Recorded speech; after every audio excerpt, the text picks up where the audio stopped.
Mr. Grinch, you have termites in your smile. You have all that tender sweetness. When this film was released in theatres in 2000, every time I went to the movies with my family, one moment in the trailer made me very scared. It was the moment when Cindy Lou, who sees the Grinch in the mailroom and says, The Grinch! It was precisely the way he dragged out the word Grinch, that hoarse, threatening voice accompanied by yellow eyes flashing in the darkness, that made a child like me at the time tremble in the seat, hands clutching my mother's shirt. Back then, we only saw a frightening green monster trying to steal Christmas. But the more I rewatch it, the more I realise how many things that film hides that children back then would never notice. Did you know that to create those eerie yellow eyes, Jim Carrey once suffered pain to the point of nearly damaging his cornea? Or that behind the bulky costume were days of torture that made him want to give up the role, even vomit after each shooting set? And the film was even nearly cancelled due to a sensitive detail which was considered inappropriate for children. Today, we will reopen the darkest and most unknown behind-the-scenes doors of how the Grinch stole Christmas. 20. Jim Carrey vomited while wearing the Grinch costume. I was, literally the makeup was like being buried alive every day. How long did it take? The first day was 8.5 hours. And I went back to my trailer and put my leg through the wall. And I told Ron Howard I couldn't do the movie. I still remember clearly the first time the Grinch appeared on the screen in that bright green costume with thick fur shimmering like it was real. My friends and I, sitting in the theatre, shouted excitedly. I even went home and used green tape to stick onto old clothes to pretend to be the Grinch. But few people know that behind that seemingly light costume was Jim Carrey's nightmare. That costume was actually made from real yak fur, dyed green, and sewn strand by strand onto a stretch fabric layer, taking exactly 4 months in the workshop. Jim Carrey recalled his voice. Tired, it was heavy, hot, and unbearably itchy. The thick fur retained heat to the point that every day he had to soak himself in an ice bath before filming to lower his body temperature. One time, right after putting it on, Carrey ran to a corner of the set and vomited everything out because the smell of yak fur mixed with adhesive was too strong, combined with the accumulated heat. I felt like I was trapped inside an oven, he confided to Ron Howard. Designer Rick Baker recalled, We tried to make it as light as possible, but real fur cannot be faked. The crew had to cut small ventilation holes, even attach cool air tubes inside so Carrey could endure it. Every day was a nightmare, one assistant said. And yet, that very torture costume created the iconic image of the Grinch. The messy green fur shimmering under the lights, making generations of audiences never forget it. 19. A secret truth hidden in one scene. It was morning before anybody realized that he was out there, the poor dear. Looking back at the brightly lit Whoville scenes, I still smile at their warm innocence.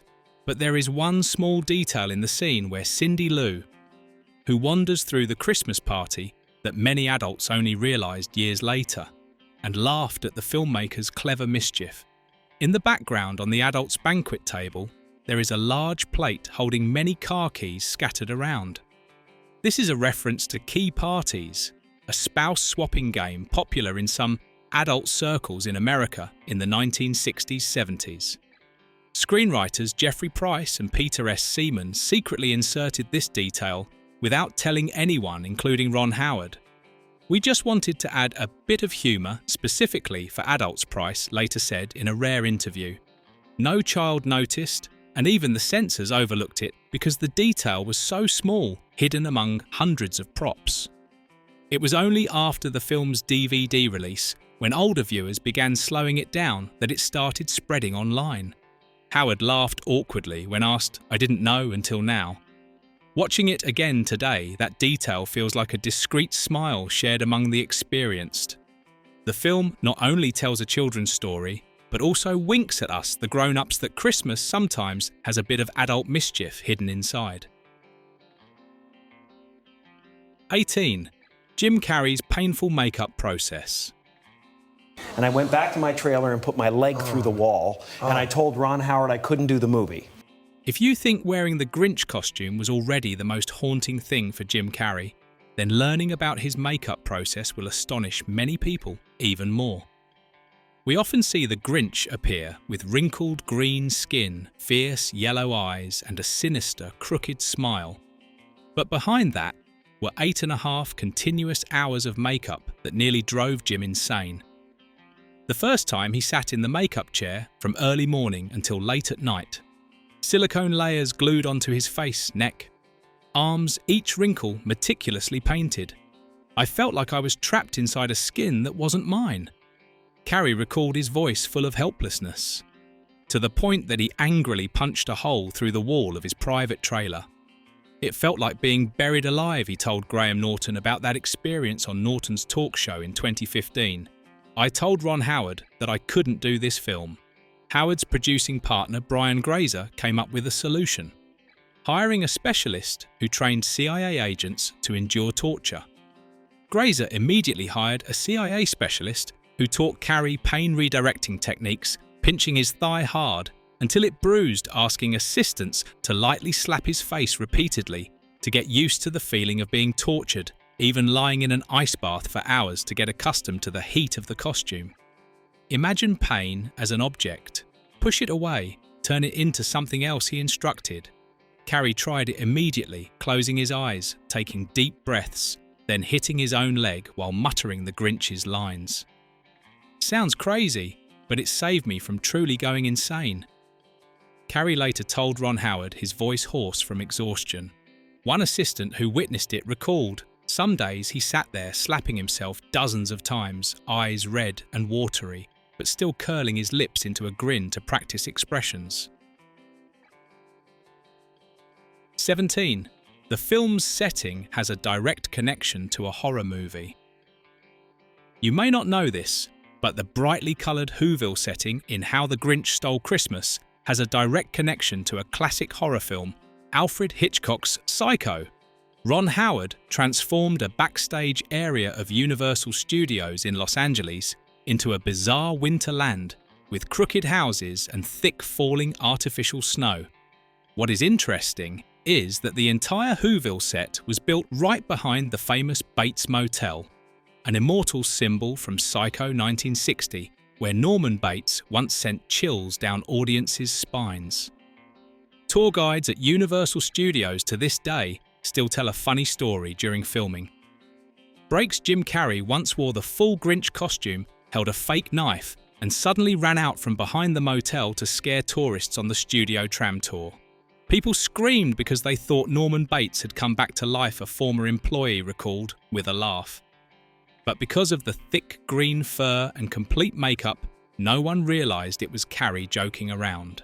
The same location, one side a black and white horror obsession, the other a warm, colourful Christmas world.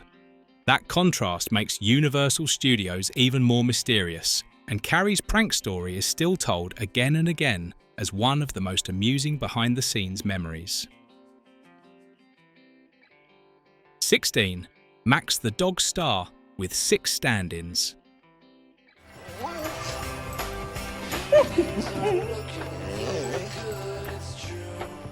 Are you having a holly jolly Christmas? If, as a child, I had been asked which character I loved most in the film, I would certainly have answered the Grinch. But second place could only be Max, the small, loyal dog always appearing beside his green owner with sparkling eyes and an adorably hanging tongue. When rewatching the film, I learned that Max on screen was actually portrayed by 6 different dogs. The main dog was named Kelly, a clever Jack Russell Terrier who handled most of the close-up and expressive scenes. Kelly was so smart that after just a few training sessions he remembered everything the trainer recalled odd. But to shoot scenes pulling the heavy sled or running across artificial terrain, the crew used other stand-ins that were stronger and tolerated the cold better. Each dog had to go through a gradual process of getting used to the strange costume fake reindeer antlers, sled harnesses, even artificial snow stuck all over their fur. Some days, we had to let them smell Jim's yak fur so they wouldn't be scared. An assistant recalled with a laugh. Kelly was especially attached to Carrie, often lying quietly beside him between takes, even though the Grinch makeup looked frightening. The result was that Max became the most lovable symbol of the film. A small dog reminding us that loyalty can melt even the coldest heart. 15. Difficulty with the yellow contact lenses. You may not know this, but after enduring the punishing days of makeup and the yak costume, Jim Carrey was still not done suffering. The yellow contact lenses, the thing that made the Grinch's eyes gleam eerily under the lights, became a new nightmare. The first time he tried them on, Carrey lasted only a few minutes before jerking them off, eyes bloodshot and tears streaming. It was like needles constantly stabbing my corneas, he told Ron Howard, his voice trembling. These special contact lenses were designed to reflect light, creating the bright yellow eye effect, but the thin silicone layer kept rubbing, causing him so much pain that he could not concentrate. I couldn't close my eyes, couldn't blink. I just wanted to cry, Carrey confided after the first day of shooting. The crew tried replacing them with a lighter version, but it was still not workable. Finally, Ron Howard decided we'll drop them entirely. We'll fix it in post-production. The Grinch's eyes were later digitally painted, frame by frame, to preserve the eerie glow without harming the actor. Much more comfortable, Carrey sighed with relief even though he still had to endure fake glares in the mirror. One post-production technician recalled, "We had to work twice as hard, but it was worth it, so Jim wouldn't quit." The result was that those yellow eyes became a classic symbol, making generations of audiences shudder whenever the Grinch appeared. Watching it again now, we finally understand behind that cold stare was a quiet, humane decision from the director and the crew. 14.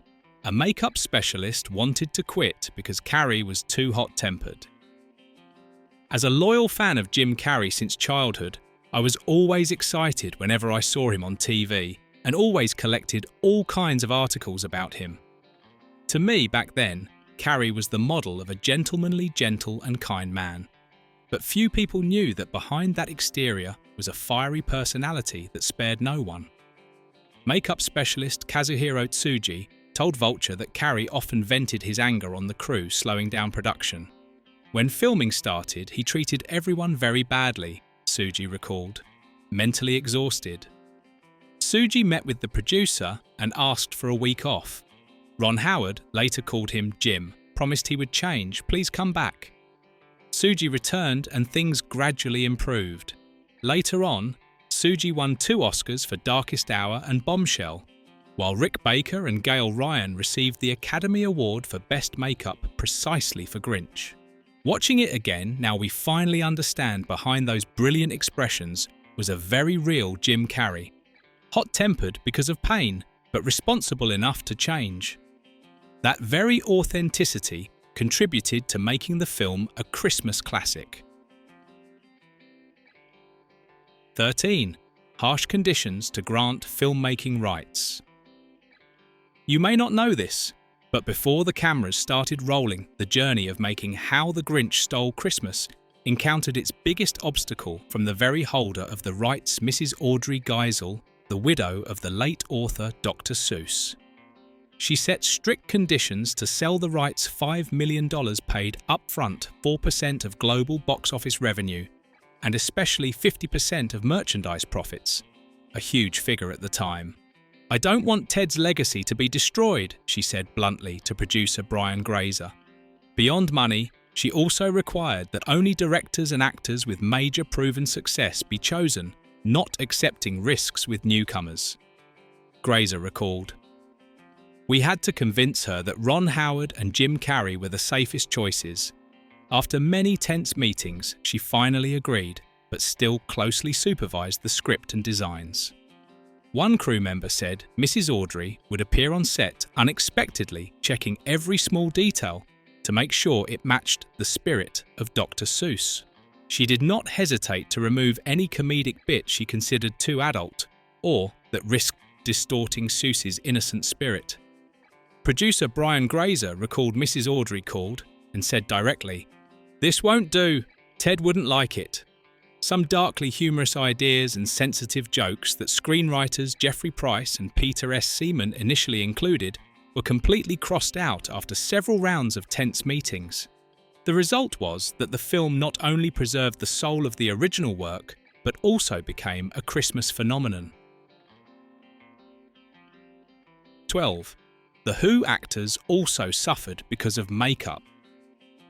I still remember the round Who faces' flat noses and chubby cheeks on screen, looking strangely adorable, making the whole family laugh every Christmas season. But growing up and learning about the behind the scenes, I came to realise that behind that cheerful appearance were hours that were far from comfortable. Each actor playing a Whoville resident had to sit still in the makeup chair for up to 3 hours. The team meticulously covered real eyebrows with glue, attached tightly curled, fake eyebrows, fitted prosthetic noses, padded cheeks, and styled messy hair in the Dr. Seuss style. The strong glue smell mixed with sulphur from the silicone made many people dizzy. One supporting actor recalled some had severe allergies, eyes bloodshot, and had to use straws inserted through the mask layers to breathe more easily. Ron Howard would often stop by, pat them on the shoulder, and encourage them. "Just a few more hours and you'll be real Whos." One mother on the crew remembered, "At home, my son was scared that his mother had turned into a monster, and yet when the cameras rolled, everyone lit up and sang loudly." 11. Ron Howard disguised himself as the Grinch for one day. Perhaps few people would expect that the calm director Ron Howard once voluntarily turned into a monster just to understand his actor. One day, in the middle of a packed shooting schedule, Howard decided to wear the full Grinch costume, the heavy yak fur, the thick silicone makeup, and sit there for a full 8 hours. "I need to know what Jim is enduring," he simply told the crew. Carrey stood watching at first, surprised, then burst out laughing. "Now you get it, Ron." Howard was drenched in sweat, moved with difficulty, but still persisted in completing a few test scenes. That action not only helped him empathise more deeply, but also sent a message to the entire crew. "We get through this together," one assistant recalled. After that day, everyone was much more bonded. Watching it again, I finally understand a director's commitment lies not only in giving instructions, but also in being willing to step into the suffering of others. A simple yet profound lesson. 10. Queen Elizabeth II attended the film premiere. I still remember vividly the day the film premiered in London in 2000. The atmosphere completely different from typical Hollywood premieres. It truly carried a royal character. Queen Elizabeth II rarely attended sitting in the auditorium among thousands of viewers watching the Green Grinch dance on the big screen. Jim Carrey recalled, "I was standing backstage trembling, never imagining I would one day screen a film for the Queen." After the screening, the after-party turned a corner of London into a real Whoville crooked houses, falling artificial snow, banquet tables full of colourful candy and lively Christmas music. Guests dressed as Who's children ran around adults' raised glasses.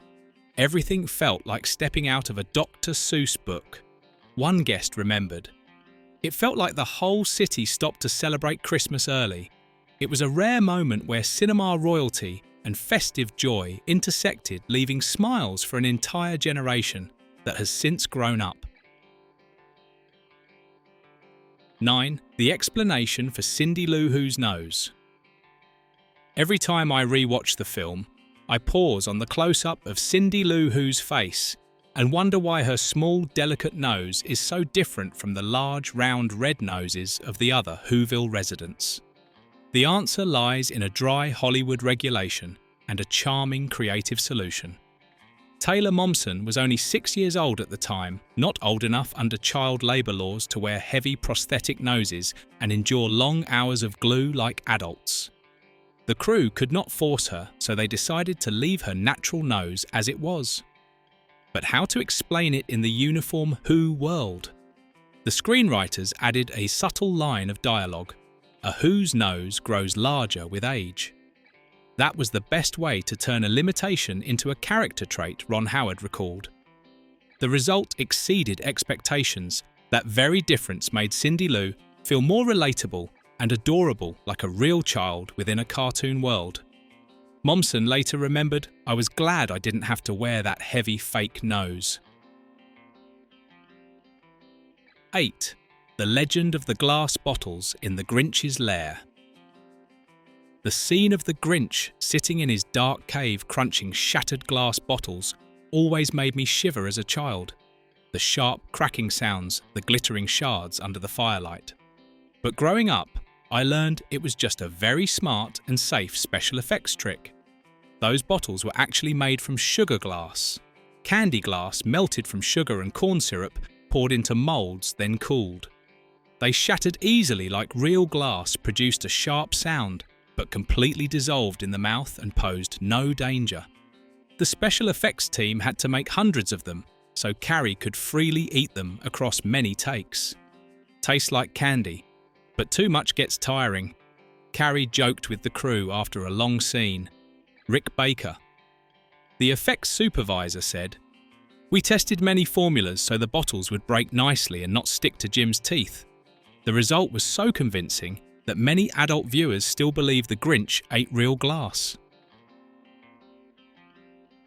7. Whoville, a mysterious world built from 11 sound stages. Every time I re-watch the scenes of Whoville glowing under falling snow, I cannot help but marvel at how real that world looks. Crooked houses, spiralling domes, a giant Christmas tree in the square.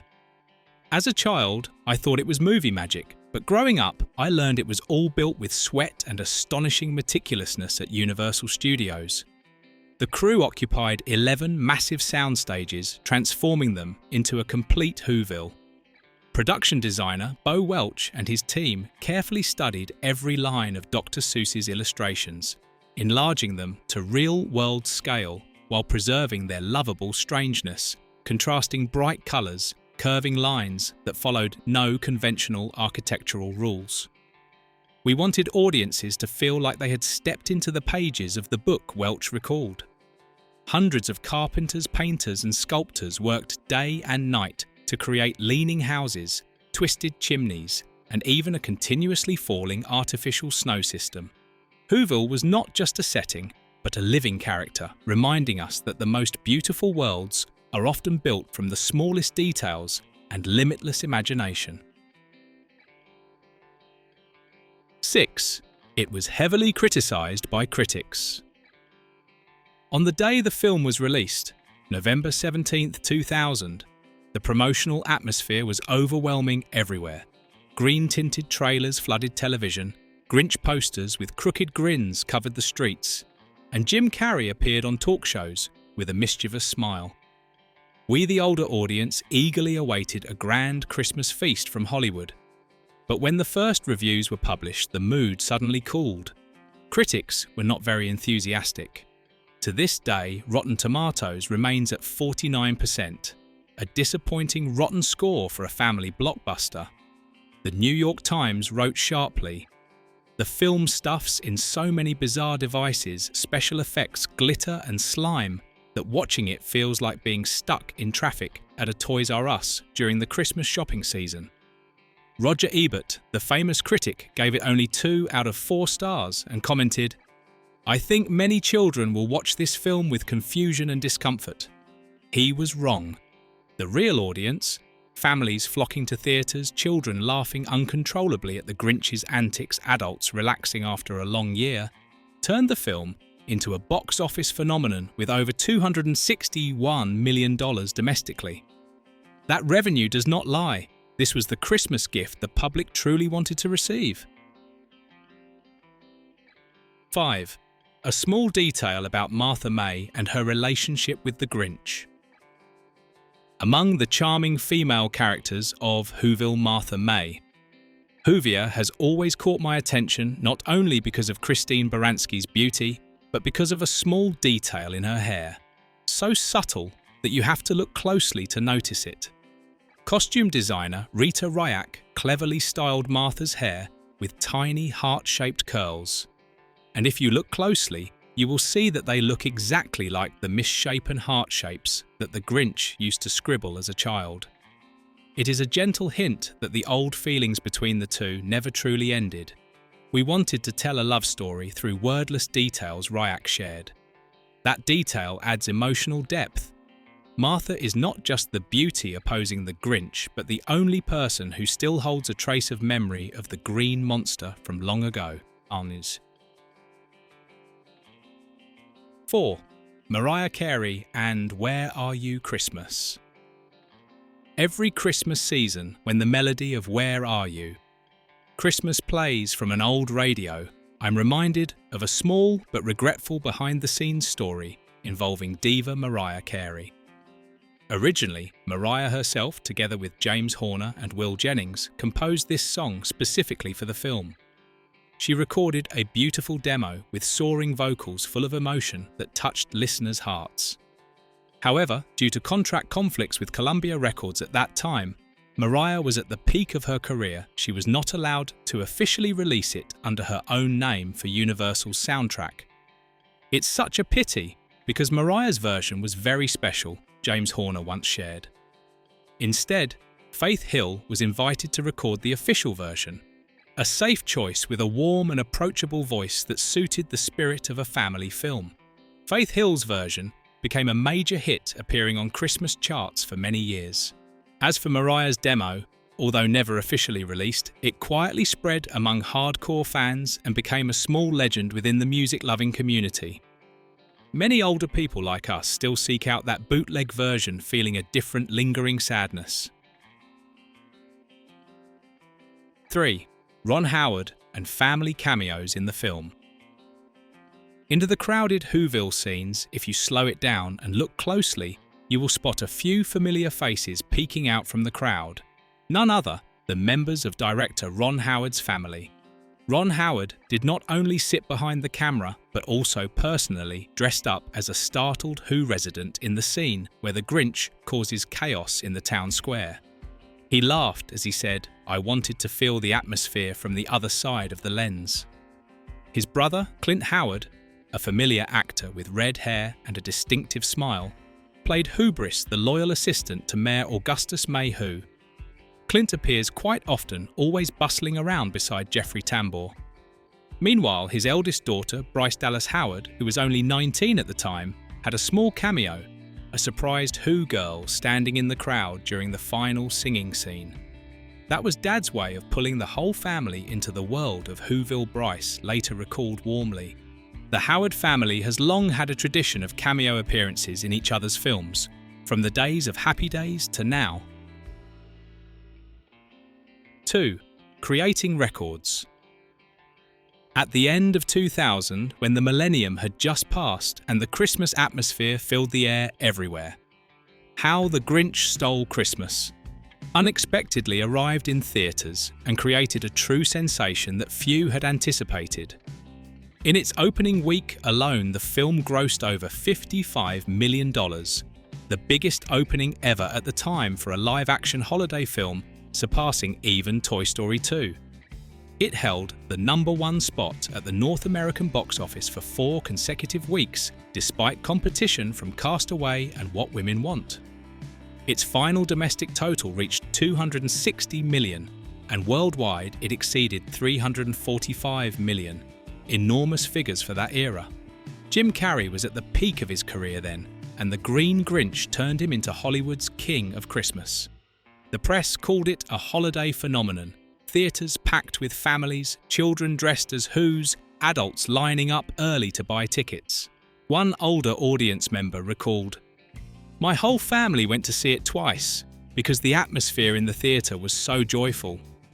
Looking back now, I see that the film not only succeeded financially, but also became a Christmas symbol for our generation. An old story told anew, powerful enough to draw entire families away from their TVs and into theatres in the cold winter weather. 1. The story of the £100 makeup kit. Behind the Grinch's perfect makeup was a quiet man carrying a very real burden. Specialist Kazuhiro Tsuji and his toolkit weighing exactly 100 pounds over 45 kids. Every day on set, Tsuji had to drag that bag everywhere with Jim Carrey, and from Mount Crumpet's lair to the Whoville Square, because Carrey moved constantly, sweating heavily and causing the silicone layers to peel off again and again. He performed intensely, jumping, shouting. The makeup couldn't keep up, Tsuji recalled. The bag contained everything: adhesives, pigments, brushes of all sizes, spare prosthetic pieces, even a small hairdryer for quick fixes between takes. Some days, Tsuji had to run after Carrey for hours, kneeling on the ground to patch up every wrinkle line on his face. Heavy as stone, but I couldn't leave anything behind, he said with a light smile when remembering it. That persistence helped create the most vivid Grinch ever seen on screen. Later, Tsuji won an Oscar thanks to skills honed during those very grueling days. Thank you for watching. If you enjoyed this video, don't forget to like, share and subscribe so you won't miss our next videos. Leave your thoughts in the comments below.